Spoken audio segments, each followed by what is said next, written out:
There's a lot of Pokemon out there that you might roast for being awful in game, but that's easy to say when the DS screen's there to protect you. Imagine if you could chat like that to them in the street, see where that gets you when the power button isn't there to save you from them. Because as weak as they are in game, imagine how much stronger they'd be in a literal sense. No stats involved, no being polite enough to abide by turn-based combat to nerf them, so these are 5 that I could come up with that are weak, most of them anyway, but far from it compared to how they'd be in a realistic context.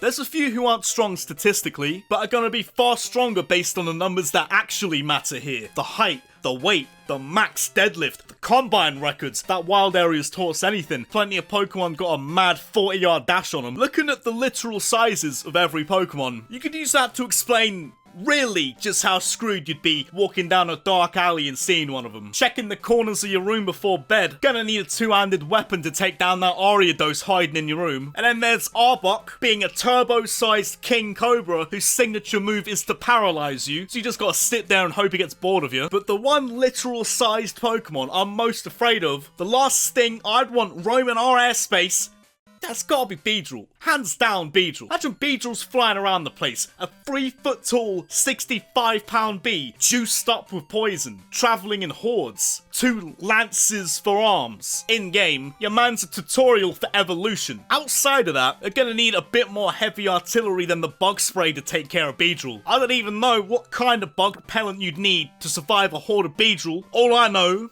needs a lot of ammunition. Even Asgard's having trouble forging a weapon to protect you from these things.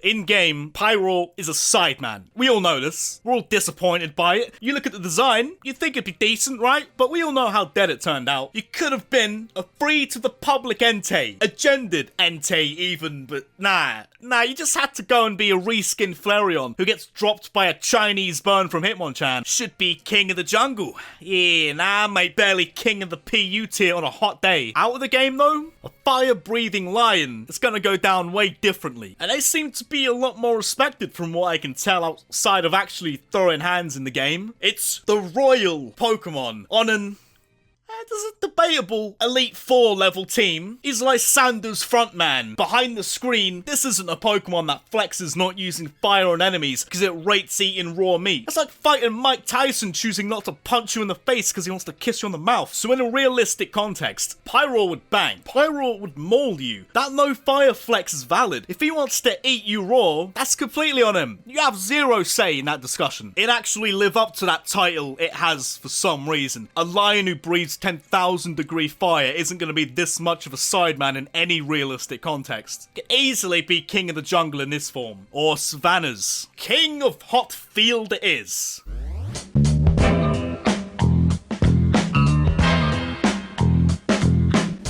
I'm gonna start reaching a bit here, but I don't care, because I rate the possibility of this being a thing that Cryogonal can actually do. Relative to the few others I've mentioned, it's not that bad. You list off every weak Pokemon beginning with C, the Sesh Crab is gonna be your last choice, obviously, but at the same time, you wouldn't exactly think, oh yeah, Cryogonal, I hate that one. What are you doing here anyway? Thought I already slapped you up in Tropical Freeze. To be fair, think of any Pokemon off the top of your head. Cryogonal's probably not even cracking most people's top 300. But that all changed once I found out that it could vanish based on its body temperature. Get him too close to the back end of a Charmander and he's gone. Now I'm reaching a bit here because I'm assuming that it can control its body temperature as much as it wants. But I fully reckon it could. I don't think that's too far off the pay scale for a floating ice crystal to have a built-in thermostat in him. Plus, how's this thing just gonna vanish and sit around vaporized until things cool down enough for it to exist again? He ain't just gonna float there and get mugged off by climate change like that. It's gonna be pulling some vaporized hail dance, so he's not just gas for the rest of his lifespan. And then you look at the move pool and what he can actually do. Either you're spawning us some ice beams, or you're spinning around. Rapid spin some calories off till you're too warm to get punched, then just freeze dry yourself back into form. At least when it comes to making itself colder, it should be able to control its physical state. So you're definitely dealing with a rough fight if it's mastered this ability.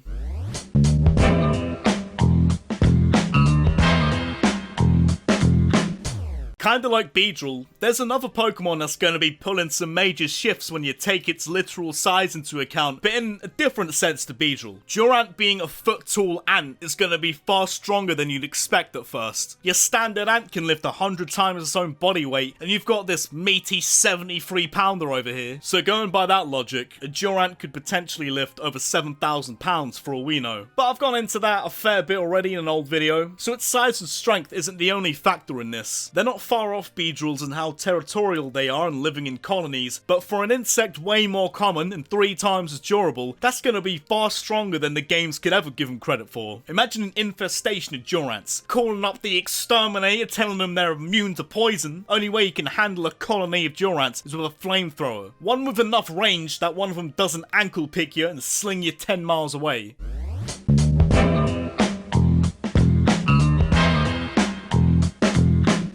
The prime example of a unit where if none of the numbers existed and the world weren't collectively polite enough to abide by turn-based RPG rules, it'd be lethal. Has to be Onyx. Onyx doesn't care if its attack's only 45. One-on-one, I'd hope you've been doing your revision, brushing up on that rain dance TM. Better start praying to Kyogre that fire alarm goes off before he whips his tail and caves your ribcage in. Onyx probably has the biggest imbalance statistically compared to what it is physically. Luckily, Steelix soon came about to give it a buff that actually suits the design, but it's still mad how weak they decided to make this thing to begin with. You'd think for how often it was in the show, they'd have actually made it a bit more useful in the games. Actually though, I'm like 90% sure that's exactly why it's so bad in the games. The first gym in the game needs to ease the players in. I get it, I understand, so they set you up with this narrow boulder who passes out from the moisture in the air, and then you compare that to the anime. They've got him on the battlefield. Onyx wouldn't be getting used for any kind of warfare in any universe that Smogon exists in. But again, the numbers are irrelevant here. A 200-kilogram lanky rock that moves at 50 miles an hour, that's gonna be pulling war-winning shifts in the army. Defensive platoons in this case would be arming themselves with fire hoses, but still, that's far better than the in-game equivalent rule used to. Could probably knock out that Onyx by squeezing the air out of a Lucozade bottle near him.